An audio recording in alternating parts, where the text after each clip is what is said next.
नमस्कार दोस्तों। 2 दिन पहले पूर्व राज्यपाल और किसानों के मसीहा सत्यपाल मलिक जी का निधन हुआ। उनके अंतिम संस्कार में जिस तरीके से राजकीय सम्मान के साथ उनका अंतिम संस्कार होना था, उस चीज़ की अनदेखी की गई, वो बड़ा मुद्दा बन रहा है। और लगातार उनके निधन के बाद में और आज उनकी जब श्रद्धांजलि सभा हुई, तो उससे भी भारतीय जनता पार्टी के नेताओं ने दूरी बनाई। सत्यपाल मलिक जब अस्पताल में भर्ती थे, तो उन्हें बाकायदा नोटिस भी तामील कराए गए। और इसी बीच संसद का सत्र भी चल रहा है। ज़्यादातर इस सत्र की जो कार्रवाई है वो हंगामे की भेंट चढ़ी।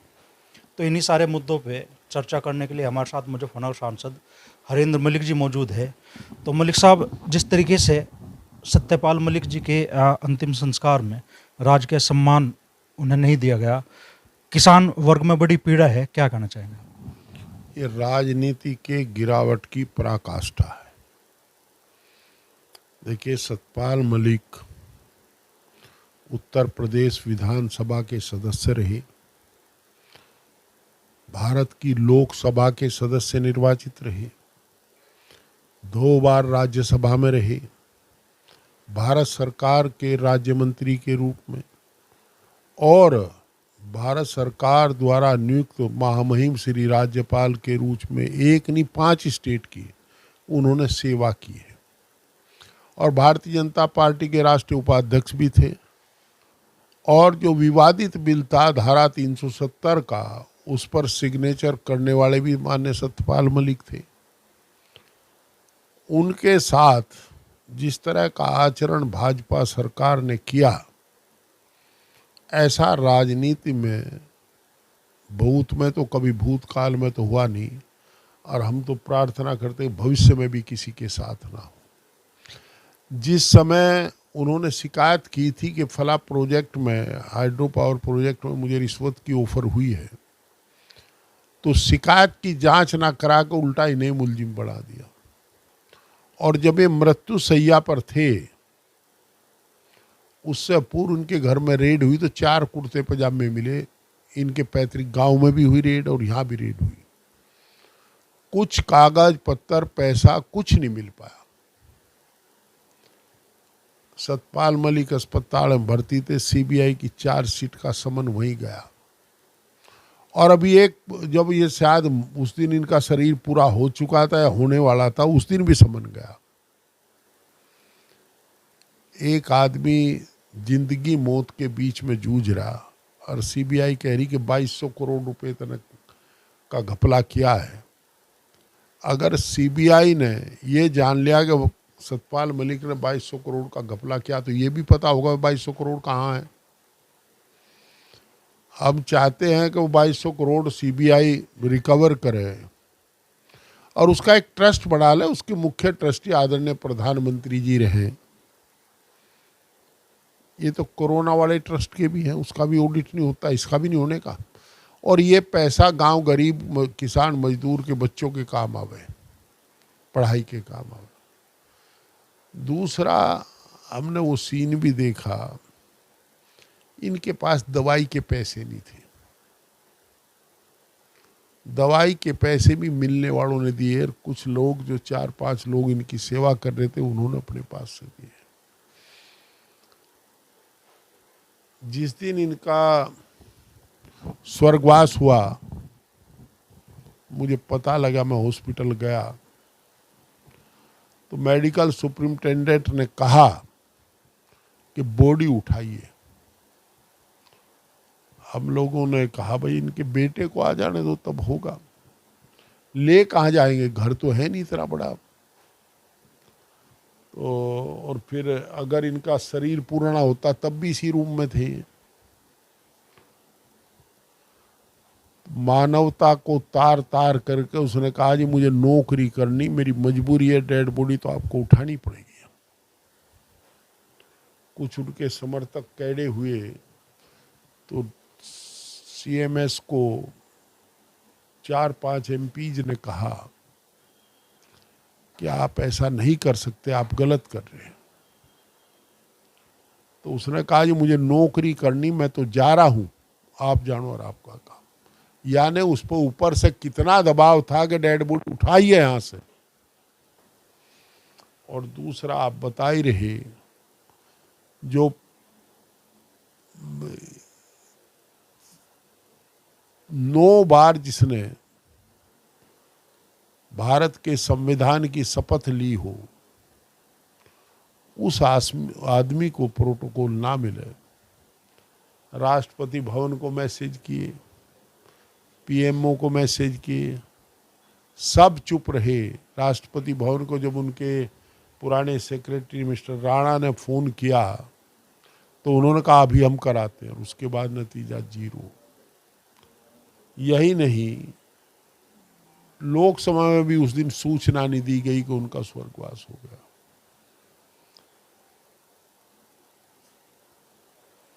भारतीय जनता पार्टी के साथी एक नरेश सिरोही को छोड़ करके, उनका तो एहसान है, वो किसान सेल के अध्यक्ष हैं, वो वहां भी गए हॉस्पिटल में, दूसरी भी गए। इन्होंने सब ने उनसे दूरी बनाई। ऐसा कभी हुआ नहीं।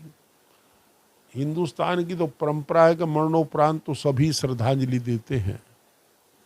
आदरणीय प्रधानमंत्री जी का बड़ा एहसान है कि उन्होंने ट्वीट किया। अगर वो ट्वीट ना करते शायद हॉस्पिटल में झगड़ा होता।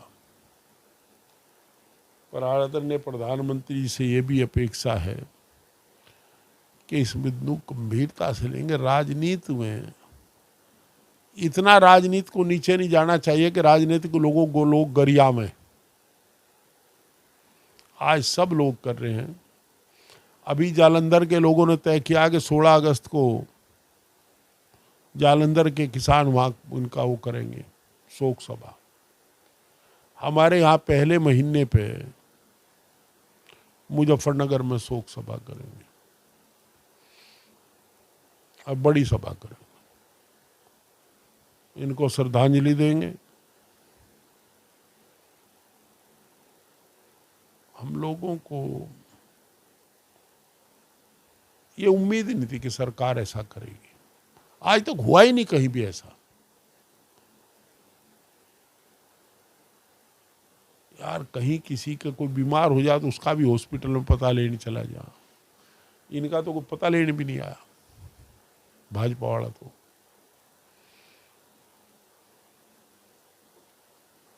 अब तो परमपिता परमात्मा से प्रार्थना है कि उन्हें मोक्ष प्रदान करे।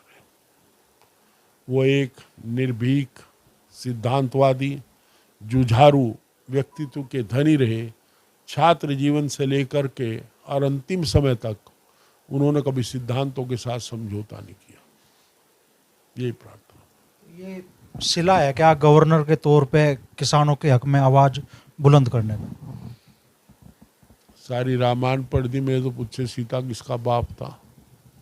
अरे भाई, सिला तो गवर्नर के रूप में भी जब ये किसान आंदोलन चल रहा था, उन्हें आदरणीय प्रधानमंत्री जी ने बुलाया था, तो आदरणीय मलिक जी ने साफ कह दिया था कि आपके कानून गलत, आपको वापस लेना चाहिए। किसान मानने के नहीं, ना वापस जाने के। दूसरा सबसे बड़ी बात ये थी, पुलवामा कांड में इन्होंने कहा था कि हमारी भूल हुई है। आज मनोज सिन्हा ने भी कहा पहलगांव के कांड में भूल हुई है, उसे क्यों नहीं हटा रहे?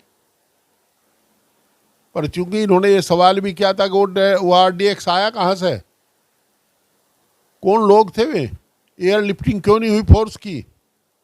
इन्होंने ये भी कहा था कि आपके लोग मुझे पैसा दे रहे थे, आपका नाम ले रहे थे। कई मामले थे भाई, सब पूरे देश को जानकारी है कि सतपाल मलिक का कोई गुनाह नहीं था। गुनाह उनकी स्पष्टवादिता का था, बेबाक बात कहने का था।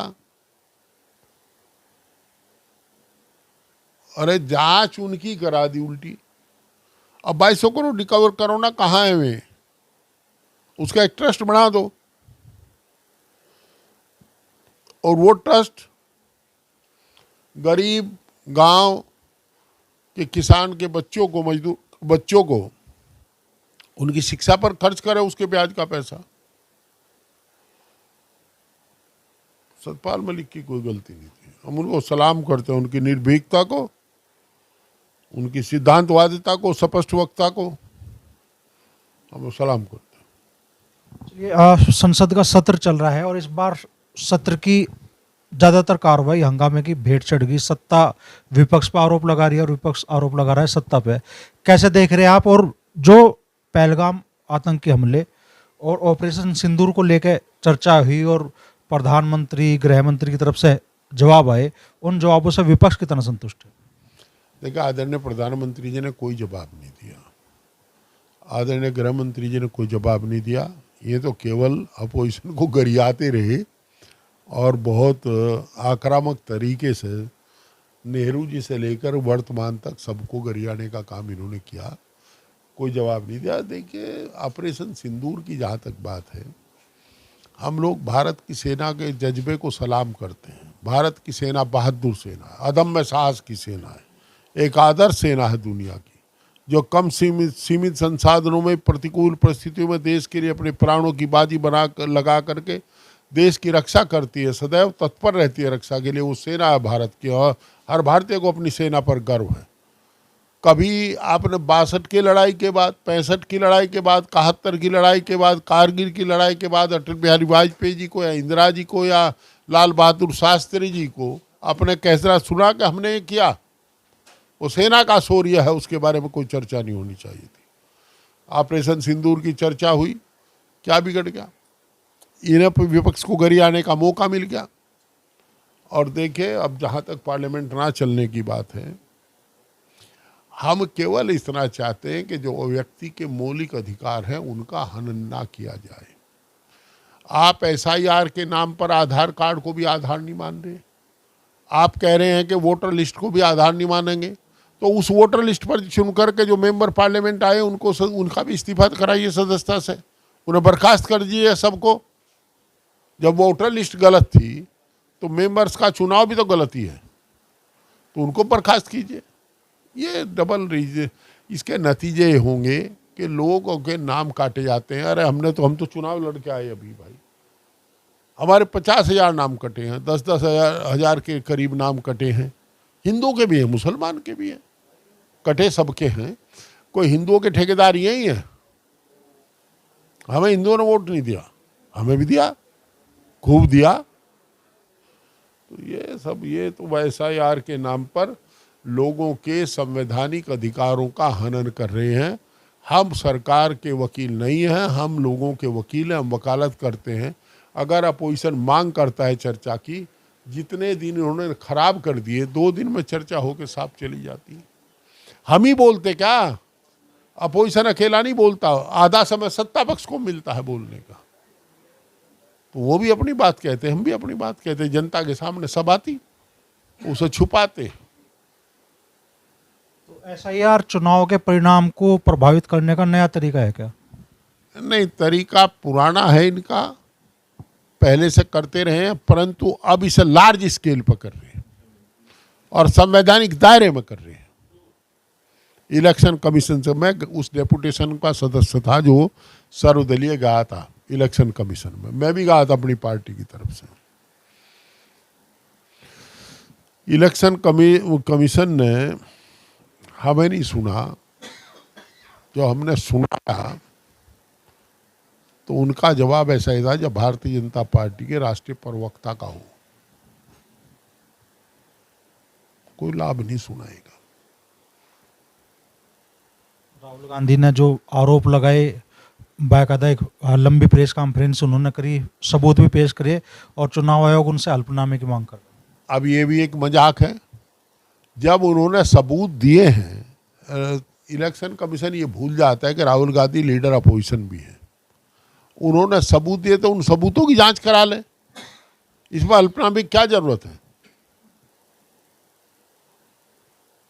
पर ये भाई, पहले तो यार इलेक्शन कमीशन को मेल कर दें तो उस पर जांच हो जाती, फैक्स कर रखने से पहले उस पर जांच हो जाती। मुजफ्फरनगर में नहीं कटे वोट, आप बताइए कटे नहीं कटे? सब जगह कटते हैं वोट, तो कटाते हैं। तो क्या आशंका ये भी है कि 27 में उत्तर प्रदेश में विधानसभा चुनाव होंगे, ये जो पूरा चीज़ें बिहार में चल रही है, ऐसा ही यार यूपी में भी इसी तरीके से चीज़ें होंगी। यूपी में पीडीए मजबूत है, कुछ ही कर लो, सरकार अब के समाजवादी बनेगी, समाजवादियों की सरकार बनेगी। आदरणीय अखिलेश यादव जी के नेतृत्व में सरकार गठन होगी, वो चीफ मिनिस्टर बनेंगे, ये तय है। राजनीति में हताश और निराश लोग कुछ ही कहते रहे, पर यह तय है कि आदरणीय अखिलेश जी चीफ मिनिस्टर बनेंगे। जब लोकसभा चुनाव हुए तो पीडीए ने इंडिया गठबंधन ने 244 विधानसभा सीटों पे जीत हासिल की 2024 के लोकसभा चुनाव में। आप कोई आकलन निकाल पाए आप लोग भी 27 के विधानसभा चुनाव में कितनी सीटें जीतने वाला है इंडिया गठबंधन? मैं भविष्य वक्ता नहीं हूं, पर मुझे पता है कि हम स्पष्ट बहुमत जीतेंगे, हम सरकार बनाएंगे। तो बड़ा दावा मलिक साहब ने कर दिया है 2027 के विधानसभा चुनाव में समाजवादी पार्टी की अखिलेश यादव की सरकार बनने का। और सत्यपाल मलिक जी को लेके उन्होंने उनके पूरे जीवन को लेके अपनी बातें भी कही, और जिस तरीके से अंतिम संस्कार में राज्य के सम्मान की अनदेखी की गई उसको लेके सत्ता पक्ष पे हमला भी बोला।